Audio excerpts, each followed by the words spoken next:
talk about what's been going on at the state capitol and kind of what the future's looking like as far as the rest of the session. So the floor is yours. Well, I can start.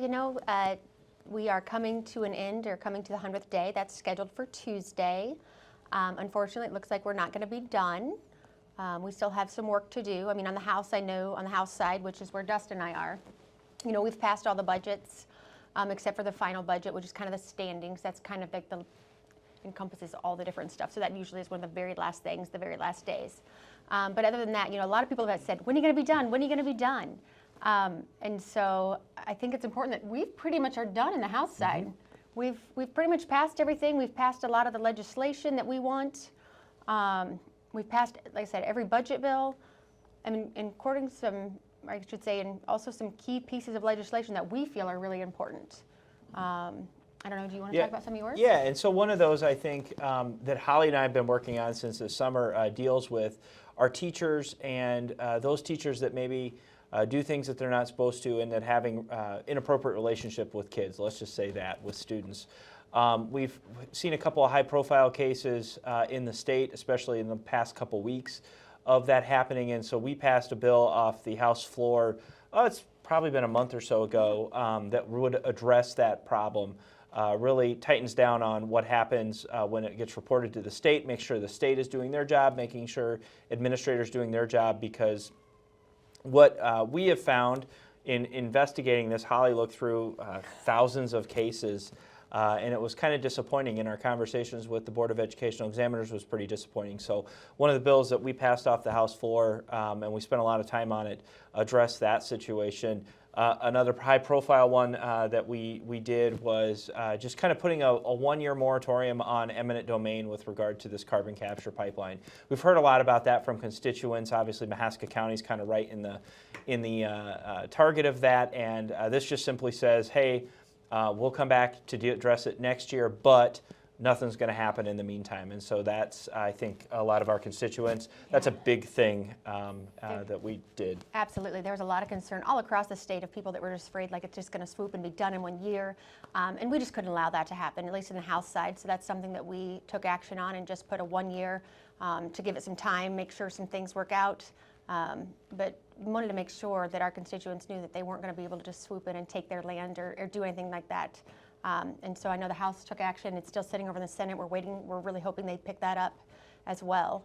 Does it kind of address the concerns about maybe what's actually in the public interest, which might be a utility, what's really not a utility, and maybe just, a form of business that... Right. Well, and what this does is just put a stop on it for a year. And I think that, Ken, is really what we're going to have to look at next year, because... I've had some constituents say, well, just outlaw private companies from being able to use eminent domain. And that sounds great on the surface, but then Mid-American can't run their natural gas pipelines and can't run their electric lines, and Windstream can't run their telephone lines, and things that, obviously, unfortunately, eminent domain is needed in order to serve the entire public with those utilities. So I think that's what we're going to have to address. This bill doesn't necessarily do that, but it puts a pause on it to give us time to actually get in the weeds on that. No, I was going to say that's separating public good versus private enterprise, really. So, and it just gives the people, it gives us time to use this, the interim to really do the research behind it, and make sure that we're making, and helping, talk to our constituents more to make sure we're doing what's best for them as well. So, but it puts a pause and makes sure that they know that they're going to be okay. So you guys have pushed through most all your agenda. I don't think there's much sitting on you guys' desk at this point in time. Yeah, I mean, for the most part, we've done kind of what the priorities in the House have been. Some big things, like we've talked about, and some of those have already been signed by the governor. The tax bill, that was a pretty big thing. This week we did some changes to the bottle bill. That bill's been around for over 40 years, and I think everybody can agree that there are changes needed. What those changes are, that's where I think it's been difficult to get consensus. I think we got that consensus with a fairly bipartisan vote in the House. The big thing, increasing the 1 cent to 3 cents that goes to redemption centers, obviously with the intent that we'll see redemption centers come back, because we haven't seen that because they can't make it on just 1 cent a can. because Oskaloosa suffered through that for a few years, and it's really great for the shooting teams and anybody that's in the Y, but anybody that wants to return that nickel, it kind of gets a little tough for them. Yeah, and the other thing of the bottle bill that we're trying to get a handle on is actually the redemption rate. That's a number that lies with the distributors, both the beer distributors and the pop distributors. And part of this is to try to get a handle on exactly what is that redemption rate, because we hear that 84% of Iowans like the bottle bill, and I would say Holly and I can both agree that that's what we've heard from our constituents. I've not heard too many people say, hey, you need to get rid of it. But what we're wondering is, does the redemption rate reflect that same thing, or are folks just recycling their pop cans and their bottles, outside of outside of that nickel deposit? And so that's what we're trying to get a handle on. So you guys have any idea where that excess money? I mean, the grocery store, gas station, whatever, collects that nickel for everyone, but of course not every one of them gets returned. So is there a slush fund out there that's filled with those nickels? Or? Well, it stays with the distributor at this time. It's kind of where that's been, and that's probably why it's been a really this has been a lot of years. If you could ask me one thing I thought I would never spend so many hours on when I went up there, I would have never said I would spend so many hours discussing a 5-cent can.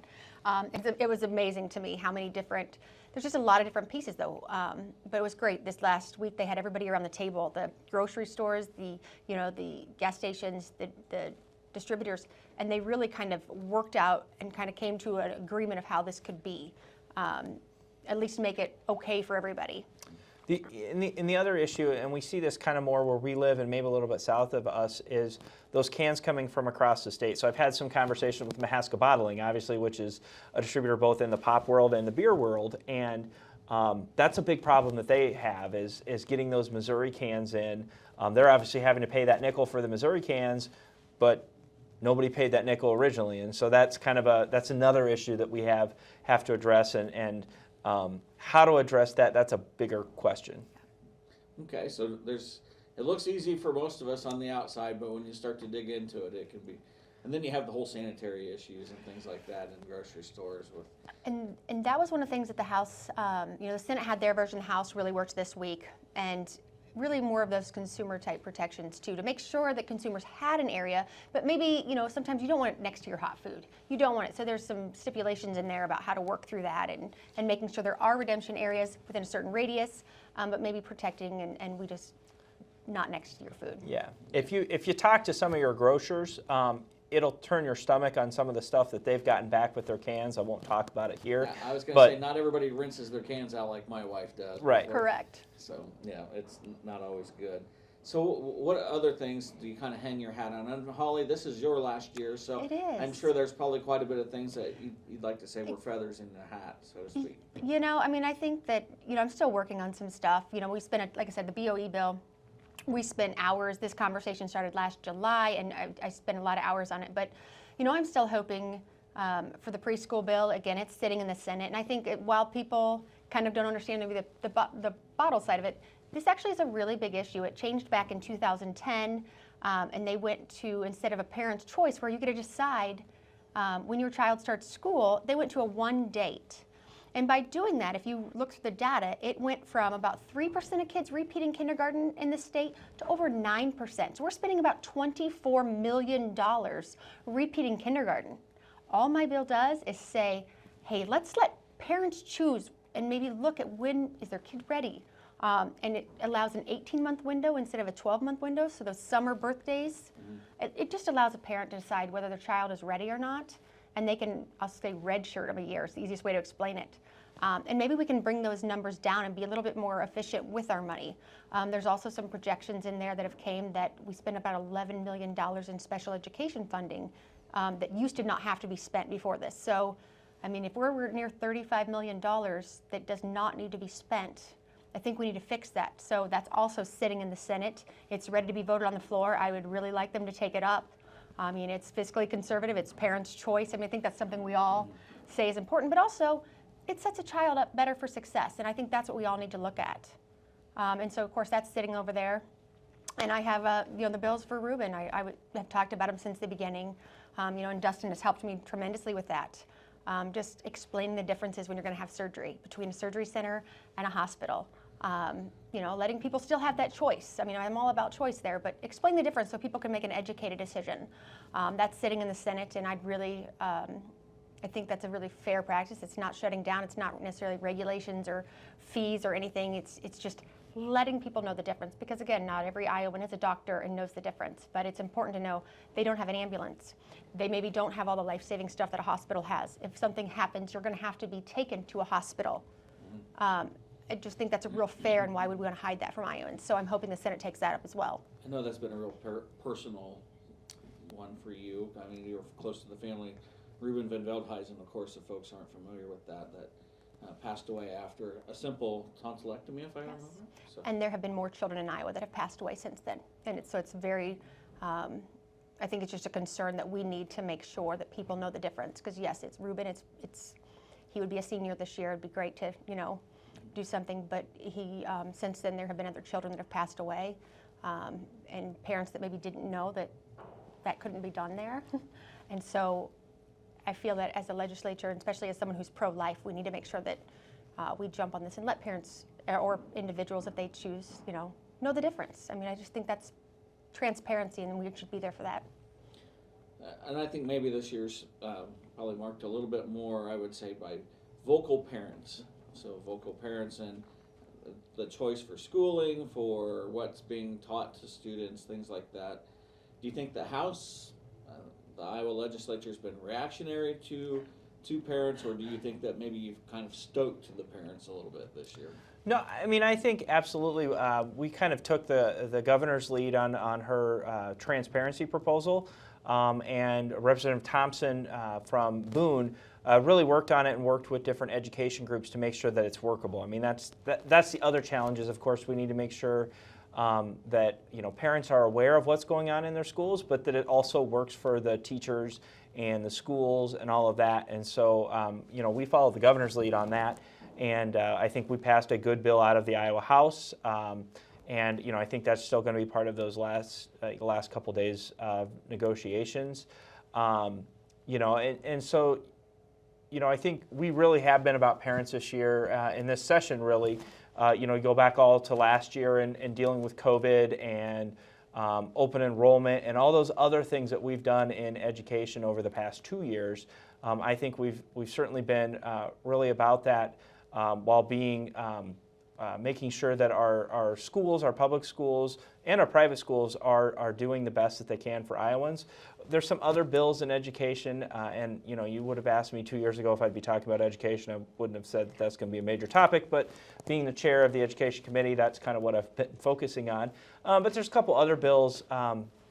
We worked on an alternative teacher licensure bill because we've heard a lot about the teacher shortage, and one of the things that I think is there's a lot of folks out there that maybe have a lot to offer as a teacher, but they can't pause their life. They can't stop their life in their 30s or 40s for 2 years to go through the schooling necessary today to get that license. So we created a fairly fast track that was supported by the education groups that would allow it to be cheaper and easier, but still maintaining that quality.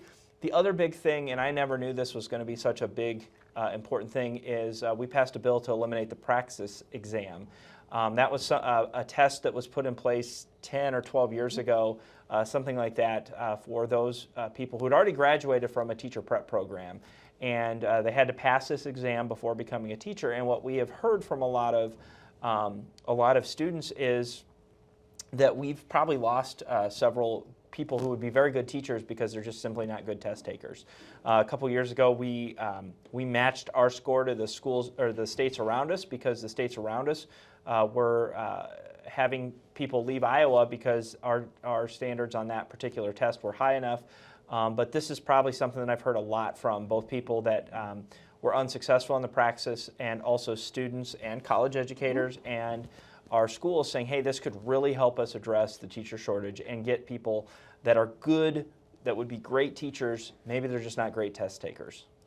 Well, and the session started out with a bang when in the Senate, so it wasn't you guys that they talked about, we can all go back to that where basically they thought that teachers were villainized and so were us journalists villainized, and that kind of set maybe the tone for the session a little bit. And that's the thing. I mean, we we obviously can't be held accountable for what others say. Correct. And I think that's one of the things too. So many people are like, you'll be reading on Twitter or whatever you want to read, or on Facebook, and people are like, well, Republicans are all for this. And well, just because an idea is out there does not mean every one of us are going to vote for it. Doesn't mean we're not going to vet it different. I do think the House really took the lead on a lot of this parental stuff. If you go back to last year, I chair government oversight. We were the ones that, we brought in Ames, the school district. And had heavy concerns about some stuff that was going on there. This year we did, the BOE. So we've really been working through these processes, listening to what's going on. We know that there are amazing teachers. At one of our last forums, I talked to some of the teachers from here in Oskaloosa, and I'm like, I can show you the paperwork that there's a school in Iowa that if you use the word Iowa nice, it's considered racist. I don't think if you say, hey, that's really Iowa nice, I don't think that's a racist term, but one school has now pegged that. It's racism, and it's, so there's schools that are doing, or teachers that are doing different things, and that's really what we're trying to help. But also, that helps some of our great teachers, because I've heard from some amazing teachers that they're doing everything they can, they're doing the right reason, the right things for the right reasons, yet they're struggling because these people over here are doing this and that, and they know it's not right, and they can't figure out how to get around it and get them to stop and things. So we have some of the most amazing teachers, and that's not ever, Representative Hite or my intentions, or anyone else in the House's intentions, is to harm amazing teachers. We'd like to protect them. We want them to be able to do their job better. But we do have a few bad actors. We have the reason we came with the BOE bill and the I'll say pedophile situations that I'm reading, and we have to also protect our students on those levels too. And again, I would say from a press standpoint, I don't think Holly or I would ever consider you the villain. No. And you're welcome. You're welcome in the Iowa House press benches. I believe you have press credentials, or you've gotten them in the past. But you're certainly welcome there anytime, and you can always come and talk to Holly. Absolutely. And you I don't make me anytime. wear a jacket, so I'm pretty happy with Well, that. we'll fix that. I think you should, but I think I should. I don't know if I look good in a jacket. I have one that's a hoodie. Does that? So, Holly, like I said, this is your last go around. So, if you're going to give advice to Dustin and all of those others, what would you hope that they carry and mark forward into the coming couple of years? I just really think that, I said it at my last forum, it is so much easier walking away knowing I have someone like Representative Hite Dustin. We became great friends. I fully trust him. I know he has the best intentions, and I can have conversations with him, and, that's what makes this easier to walk, is knowing that I'm going to have someone like him, that I'm now your constituent. And I tease him about that all the time. He laughs. He's like, great. I was like, and I know how this works. But, I truly think that everyone's, while we maybe disagree, that's part of the process. That's what makes it great. Like I said earlier, not every Republican goes, and just, okay, this is what somebody wants, let's roll with it. That's why there's over 2,000 bills that get put into place, get thrown out there, and maybe a couple hundred go through in the end. That's part of the process. That's what makes Iowa great. And I think that that vetting and stuff. So I just would say keep up the great work. Sometimes it's hard, and I know that, and it puts there's a lot of pressure to do a lot of different things, but I truly think that, I know my colleagues in the House, that we do our work, and we look at it, and we make the best decisions for our constituents. So I know you guys are waiting for that final gavel to drop, but I think the Senate still has a bunch of stuff to work through, or quite a bit of stuff to work through.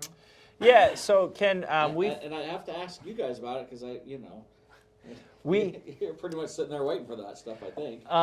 So we have passed, as Holly said earlier, we've passed every single budget off the House floor except the standings bill, and that just traditionally is the last thing that gets passed most of the time.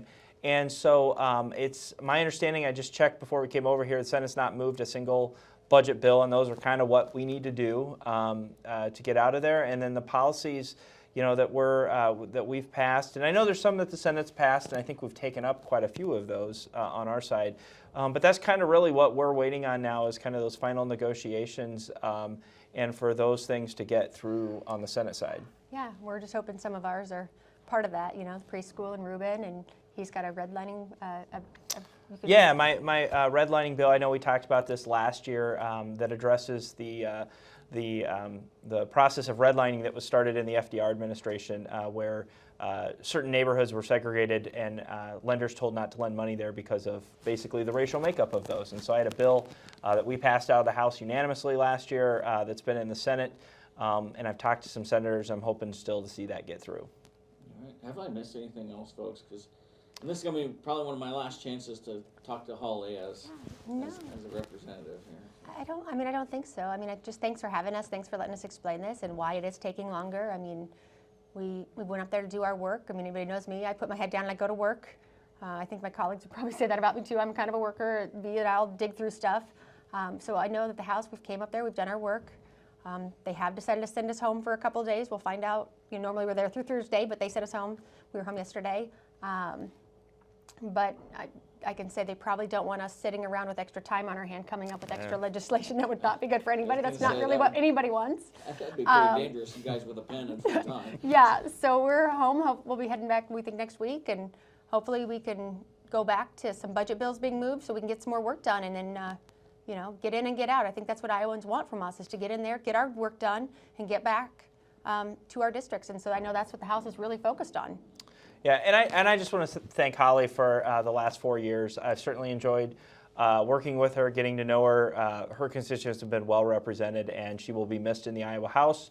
But I'm confident that Holly knows how to get the attention of her elected representatives if she thinks that there's something that needs to be brought to our attention. So I'm sure I will still talk to Holly on a regular basis. But I want to thank her for all that she's done. People don't realize how much this is, how much work this job is, both on the individual, but quite frankly, the stress and strain that it puts on our families, our kids, the time that it takes us away from them and their things. And so I know, that's a big thing for Holly, is being able to now be able to spend more time with her kids. So I wish her well with that, but certainly appreciate all that you've done for your constituents, for us in the Iowa House, and I fully expect to see you and your kids, because Harbor's sitting over there, up at the Iowa House next session. And thanks, Ken, for giving us an opportunity this evening. Absolutely. So, Thank you any very last much. words? Nope, Okay. just thank you, District 80, for the last 4 years. It's been an honor representing you. So thank you. All right. Thank you both.